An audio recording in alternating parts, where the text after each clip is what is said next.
नमस्कार, मैं हूं कमलेश बिट्टू मिश्र और आज एक ख़ास मुलाकात के साथ आपके सामने हाजिर है। ख़ास इसलिए क्योंकि एक नाम है जो हमेशा हम लोग हमारे दिमाग में रहता है, चर्चा में रहता है और बहुत तरीके से रहता है। वो होता है पुलिस शब्द। आप कहीं भी रहते हैं, इस शब्द से हम सभी का वास्ता पड़ता है। लोग इसे अपने अपने तरीके से डिफाइन करते हैं। कोई इसे बहुत अच्छा कहता है, कोई कहता है कि यार हम लोग इससे परेशान हैं, कोई कहता है कि बहुत अच्छे से काम नहीं हो पा रहा है।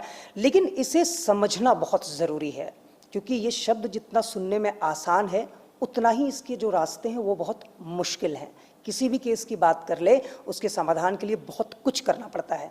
और आज के इस मुलाकात में हमारे साथ एक ऐसे व्यक्तित्व हैं जिन्होंने अपने काम के तरीके से वो जिस जगह भी रहे सभी को प्रभावित किया और लोग उन्हें आज भी याद करते हैं उनके काम के लिए। अब छोटा सा परिचय दे देते हैं। वो 2010 में IPS अधिकारी बने।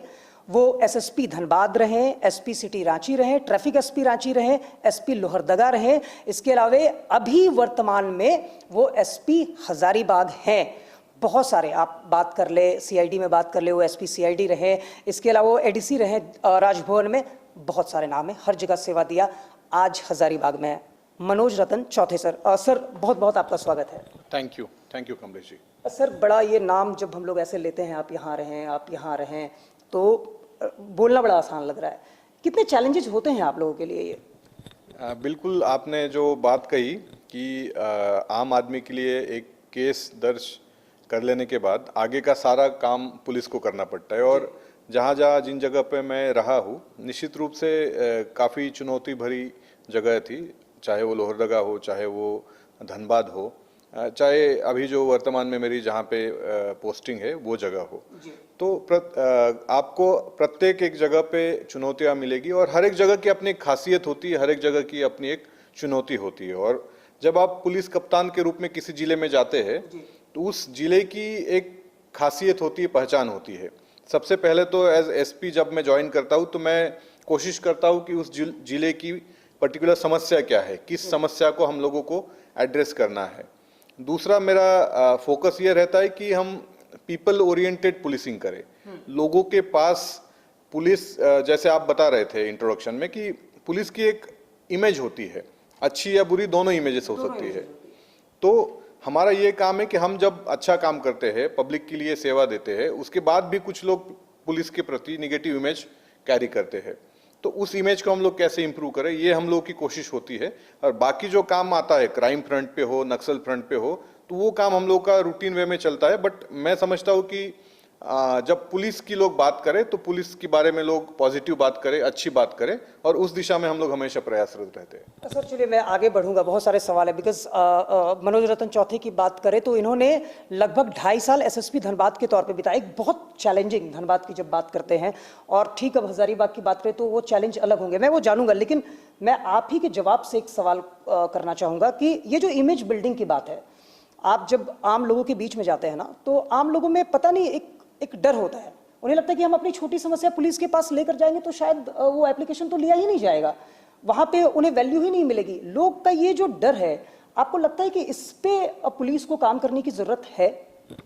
बिल्कुल, ये बात सही आप बता रहे हैं कि लोगों के मन में डर होता है। और मैं समझता हूँ ये डर बहुत बार अज्ञानता के वश होता है, क्योंकि बहुत लोग बिना थाने में गए ही बहुत लोगों के द्वारा कहा सुनी पर जाते हैं कि थाना जाओगे तो ये करना पड़ेगा, थाना जाओगे तो आपको भगा दिया जाएगा। तो इस तरह की बात कहा सुनी पे बहुत कम बार होता है कि लोग थाने गए और उनको प्रतिसाद नहीं मिला, रिस्पांस नहीं मिला। ये पहली बात है। दूसरा, आज आपको झारखंड सरकार ने एक ऐसी सुविधा मुहैया कराई है जिसमें आप घर बैठे मोबाइल से आप अपने Jharkhand online FIR system JOFS के जरिए आप ऑनलाइन FIR रजिस्टर कर सकते हैं। आपको थाने में भी जाने की जरूरत नहीं, थाना आपके घर आएगा। आप यदि कोई शिकायत लॉन्च करते हैं, दर्ज करते हैं, तो थाना एक अफसर को डेप्यूट करता है, थाना इंचार्ज, और वो आपके पास आएगा, आपकी क्या शिकायतें पूछेगा और उस पर जो भी आगे की आवश्यक कार्रवाई, यदि FIR करने लायक मामला होगा तो उसमें निश्चित रूप से FIR भी किया जाएगा। तो अब ये सिनारियो धीरे धीरे बदल रहा है। लोग जो बोलते हैं कि पुलिस का डर है, पुलिस थाने में जाने से लोगों को डर लगता है, तो मुझे लगता है कि अब वो ज़रूरत ही नहीं रहेगी। पुलिस के पास आपको ऑनलाइन वे में जाना पड़ेगा और ऑनलाइन वे में आपके शिकायतों का निपटारा भी होगा। दूसरी बात, यदि कोई थाना जाता है तो इस बात से मैं अभी सहमत नहीं हूँ कि उनके साथ किस तरह का दुर्व्यवहार होता है, क्योंकि बहुत सारे थानों में हम लोगों ने महिला पुलिस कर्मियों को स्वागत कक्ष में डेप्यूट किया है। तो जब महिला सामने रहती है, उनको हम लोगों ने सॉफ्ट स्किल्स का भी ट्रेनिंग कराया हुआ है कि कैसे जो आते हैं पीड़ित लोग, उनके साथ कैसे व्यवहार करना है। तो इन सभी चीज़ों को करने के बाद मुझे लगता है हम लोग जो पुरानी इमेज थी, क्योंकि इंडियन पुलिस जो है वो ब्रिटिशों की लिगेसी है। ब्रिटिशों ने जो उस समय ब्रिटिश पुलिस बनाई थी, उसका मकसद अलग था, उनको राज करना था। आज हमारी जो पुलिस है, हमारी पुलिस का मकसद है सेवा करना। बेसिक अंतर पुलिसिंग में आज के और उस जमाने के यही है। तो हम लोग उस ओर चल पड़े और जो जो इनिशिएटिव अभी हम लोग ले रहे हैं, वो सारे इनिशिएटिव उसी ओर निर्देशित करते हैं। सर, आपने बताया कि JOFS ये एक एप्लीकेशन है। यस, ये एक सिस्टम है। आप यदि झारखंड पुलिस के वेबसाइट पर जाएंगे, आपको झारखंड ऑनलाइन FIR सिस्टम का एक लिंक मिलेगा।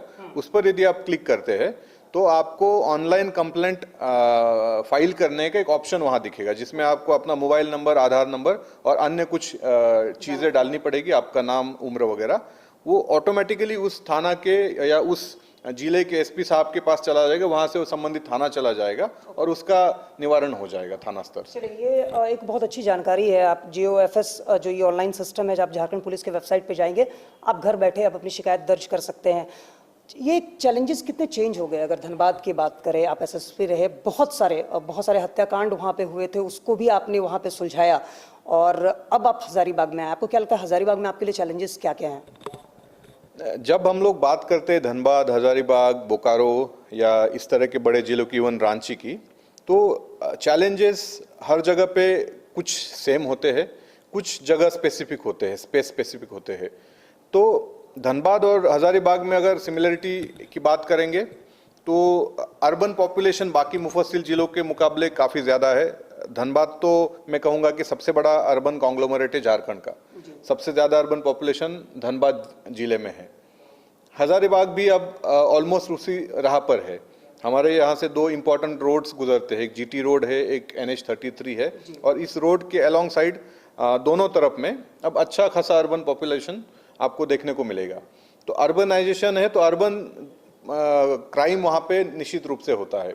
मैं चूंकि सिटी SP रहा हूँ, रांची में मैंने काफ़ी लंबे समय तक काम किया है ट्रैफिक SP, सिटी SP के रूप में। तो अर्बन क्राइम का एक फैक्टर दोनों जगह पे अब कॉमन दिखेगा आपको, धनबाद में भी और हजारीबाग में भी। दूसरा, दोनों माइनिंग क्षेत्र है, कोयला का उत्खनन होता है। अभी हजारीबाग में कई सारी नई कंपनीज आ रही है, भारत सरकार के कई सारी परियोजनाएं यहाँ शुरू हो रही है। तो कोयला संबंधित जो क्राइम होता है, ऑर्गेनाइज संगठित गिरोह जो इसमें काम करते हैं, रंगदारी मांगते हैं, उस पे हम लोग अभी निश्चित रूप से धनबाद और हजारीबाग के तर्ज पर यहाँ पे काम कर रहे हैं। और तीसरा मैं बताना चाहूँगा कि धनबाद का भी कुछ पोर्शन नक्सल अफेक्टेड था, टुंडी और मनियाडी वाला एरिया। तो यहाँ हजारीबाग में भी कमोबेश वही स्थिति है, करीब 7-8 थाने हैं जहाँ पे नक्सल समस्या अभी भी है। तो ये सिमिलरिटी है। कुछ एक हजारीबाग की पर्टिकुलर अगर मैं बात करूँ तो ये कम्युनली काफ़ी सेंसिटिव जगह है। धार्मिक विद्वेष यहाँ पे कुछ फैलाने वाले व्यक्ति है, जिनको हम लोग चिन्हित भी करते हैं, कार्रवाई भी करते हैं, परंतु कई सालों से यहाँ एक ट्रेंड चलता आ रहा है। और खास करके रामनवमी हो, मुहर्रम हो, यहाँ पे कम्युनली काफ़ी सेंसिटिव माहौल होता है। तो इस पर्टिकुलर चीज़ को लेकर हम लोग हमेशा सतर्क रहना पड़ता है। और मैं समझता हूँ कि धनबाद और हजारीबाग की जब हम चर्चा करते हैं, एज पुलिस कप्तान मुझे जो सबसे बड़ा डिफरेंस नज़र आता है वो इस कम्युनल सेंसिटिव जगह के बारे में मैं बताना चाहता हूँ। तो यानी ये चीज़ें हैं। और मैं एक बात आपसे समझना चाहूँगा कि एक केस आपने हजारीबाग में सॉल्व किया, और वो सुनने में थोड़ा सा छोटा सा लगता है कि मोबाइल चोरी हुई थी और आपने रिकवर कर दिया। और मैं बता दूं कि वो मोबाइल पिछले 1 साल में जो चोरी हुई थी वो मोबाइल रिकवर हुआ। सुनने में छोटा लग रहा है, लेकिन मैं ये फील कर पा रहा हूँ कि ये एक बहुत बड़ी चीज़ है कि आज से अगर 8 महीने या 6 महीने पहले किसी के मोबाइल गुम हो गए थे और आपने उसको रिकवर किया, तो ये क्या कोई स्पेशल ड्राइव आपने सोचा है इस तरह का, या क्या कुछ आप लोग कर रहे हैं इस पर? देखिए, मेरा एक मानना है कि यदि कोई हत्या होती है या डकैती होती है तो उससे समाज पे तो बुरा प्रभाव पड़ता है, बट उससे अफेक्टेड जो है वो कम लोग रहते हैं। जो उसमें इन्वॉल्व पार्टीज होते हैं उतने ही उससे अफेक्ट होते हैं। लेकिन आप अगर बात करें छोटे छोटे क्राइम्स की, मोबाइल चोरी हो, घर में जो ताले टूटते हैं वो हो, या मोटरसाइकिल थेफ्ट हो, इसको मुझे लगता है हम लोग सीरियसली लेना चाहिए। पुलिसिंग करते हुए इन जो अपराधों को है आपको थोड़ा और गंभीरतापूर्वक अगर हम काम करेंगे तो डिटेक्शन भी होगा, रिकवरी भी होगी। तो उसी दिशा में प्रयास करते हुए करीब पिछले 1-1.25 साल में जितने मोबाइल गुम हो गए थे, तो उसके बारे में हम लोगों ने जो स्टेशन डायरी में एंट्री करके रखी थी, उनको मैंने आने के पश्चात यहाँ पे टेक्निकल सेल को निर्देश दिया कि आप इन सभी स्टेशन डायरी एंट्रीज को एक बार निकालें। उन सभी जो मोबाइल गुम हुए थे, गुमशुदा मोबाइल्स के बारे में आप टेक्निकल सेल पे एनालिसिस करें। तो उसके पश्चात हम लोगों ने 27 मोबाइल्स को रिकवर कर लिया है। 27 मोबाइल्स। 27। और जिन लोगों के मोबाइल गुमशुदा हुए थे उनको हम लोगों ने वो मोबाइल हैंडओवर किए हैं और वो 27 मोबाइल्स का करीब करीब जो वैल्यू है वो 5.5 लाख के करीब है।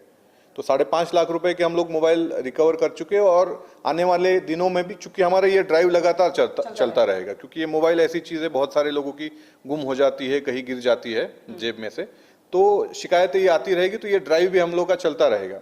बट ये कार्यक्रम करने के पीछे मेरा जो मुख्य मकसद था, ये था कि मैं ये मैसेज देना चाहता हूँ कि आम जनों की छोटी सी छोटी समस्या भी है, मोबाइल गुम होने जैसी भी समस्या है, तो उसको हम लोग संजीदगी से लेंगे, उसको गंभीरता से लेंगे और उस पर काम करेंगे। और इसी वजह से आज इस कार्यक्रम का हम लोगों ने आयोजन किया था और आगे भी इस तरह की जो पब्लिक ओरिएंटेड पुलिसिंग के कार्यक्रम है हम लोग करते रहेंगे। एक आखिरी सवाल आपसे जानना चाहेंगे, साइबर अपराध जो है, खासकर अगर झारखंड में बात कर ले, जामताड़ा नाम आता है, फिल्में भी बन गई उस पर, हर जगह से ये परेशानी आती है। कोई कहता है कि OTP शेयर कर दिया, ये पैसे चले गए। साइबर अपराध पे SP हजारीबाग मनोज रतन चौथे कैसे काम करने वाले हैं, उसके लिए क्या वो सोच रखते हैं? साइबर अपराध के विरुद्ध ऑलरेडी हम लोगों ने काम शुरू किया है। हमारा जो GT रोड पर स्थित गोरहर और बरकट्ठा थाना क्षेत्र है, वो अभी साइबर अपराध से काफ़ी ग्रसित है। वहाँ पे एक नया मॉड्यूल साइबर से संबंधित क्राइम का चलता है। जामताड़ा वगैरह में फिशिंग से संबंधित क्राइम होते थे, यहाँ पे सेक्सटॉर्शन एक टाइप का एक इन्होंने क्राइम करना शुरू कर दिया है। हाल फिलहाल में पिछले 10 दिनों में हम लोगों ने करीब 1 दर्जन लोगों को इसमें अरेस्ट करके जेल भेजा है।